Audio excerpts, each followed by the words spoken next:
তুন খরিদ করছে আবু তাহের তুন খরিদ করছে আলিয়াবন মাস্টার, আমি আলিয়াবন মাস্টার তুন খরিদ করছি আমি আলিয়া বেগমি।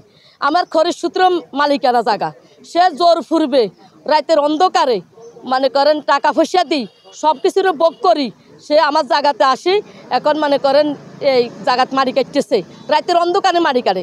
আমার একটা প্রশ্ন, তার যদি মালিকানা জায়গা হয় সে রাতের 1টা বাজে 2টা বাজে কেন একটু মেশিন দিয়ে মারি কাটে, কেন মহিলা করে ধোঁয়ায়, কেন মহিলা করে নির্যাতন করে, কেন আমার ছেলে করে মানে মারিবার দমক দেয়। জিজ্ঞাসা করছি আমি জায়গার উকিল সাহেবের জিজ্ঞাসা করছি, উকিল সাহেব আমার জায়গাকে আপনি বলছেন নি? কয় না আমি বলি আমরা বলি নয়, যদি আঙ্গ কথা বলে তুমি আইনের ব্যবস্থা নাও, এভাবে বলে। মনে করে জাকার হোসেন তেলফরিদ সে টাকা পয়সা দিয়ে দিই বিভিন্ন লোকজন দ্বারাই আমাকে মারিয়ে বেলায় লোক লাগাই রেখছে, আমি এখানে আইলে মারিয়ে নেবো। আমরা 5টা মহিলা আইছি রাতের 1টার দিকে, একটা মানুষ একটা মাইয়া হাই নয়, এই যে 18 বছরই একটা নারী উনি কনানা আছে এই সন্তান এবং আমি হাই নয়, হাইলেতে আর মা বাপে জিডি করব বিকেলবেলা জিডি করবো এবার দেখের মেয়ে আসে কিনা। এর নাম হচ্ছে ফাতেমা, বাবার নাম হচ্ছে আবদুল্লাহ।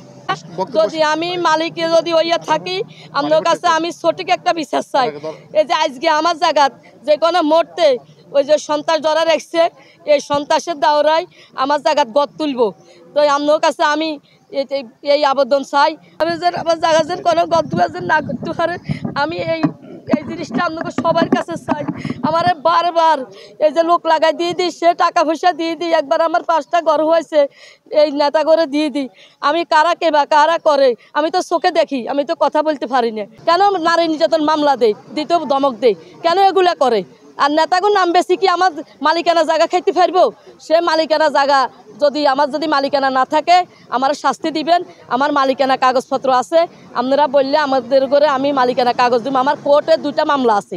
তেলফড়ি থেকে আমাদের দাগটা ভিন্ন 22 সালে আমাদের এই বাড়িটা ধরেন ডোজার মেশিন লাগাই ডেকো মেশিন লাগাই আমাদের কাটে নিয়ে গেছে। তখন এই জায়গাটা নিয়ে অন্তত এদের সাথে আলিদ মাসের সাথে ঝামেলা ছিল যে আমাদের 30 বছর, এরপরে আজ 2-3 বছর 5 বছর মনে হয় আলিয়া মেম্বার থেকে মনে হয় দখল করতে পারে না বিদায় আলিদ মাস্টারে বিক্রি করে দিচ্ছে আলিয়া মেম্বারের কাছে।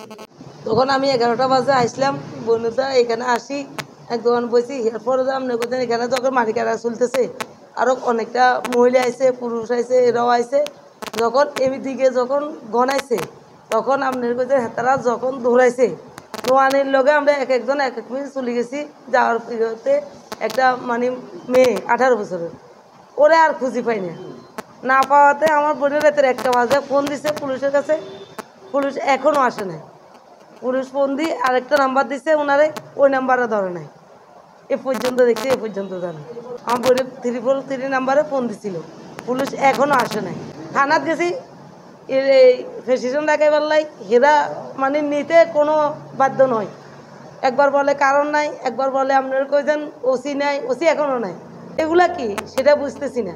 কালকে যদি মারিয়ে লাইতো তাহলে আমাদের কোনো জানের নিরাপদ ছিল না, আমরা তখন এত বাড়িতে লুকাই গেছি। তুই দেখলাম এটা আর কি হেরা মারির কার্ডের একজন এখনই মানে হুমকি হামকাদের চলে যার আফা 30 নাম্বারে ফোন দিছে, এখনও পর্যন্ত আমরা কোনো সাড়া দেখতেছি না, আইনের ঘরে কোনো পুলিশ কোনো কেউ নাই। এ আবার থানা করছে অভিযোগ জানাইছে, এখনও কোনো পুলিশ টুলি এখনও কোনো আমরা খোঁজখবর পাইতেছি না, কারোরে দেখতেছি না। রাতের প্রায় 11:30টার দিকে আমাদের কাছে কল আসে যে আমাদের জায়গাতে ওরা বেগু মেশিন দিয়ে মাটি কাটতেছে।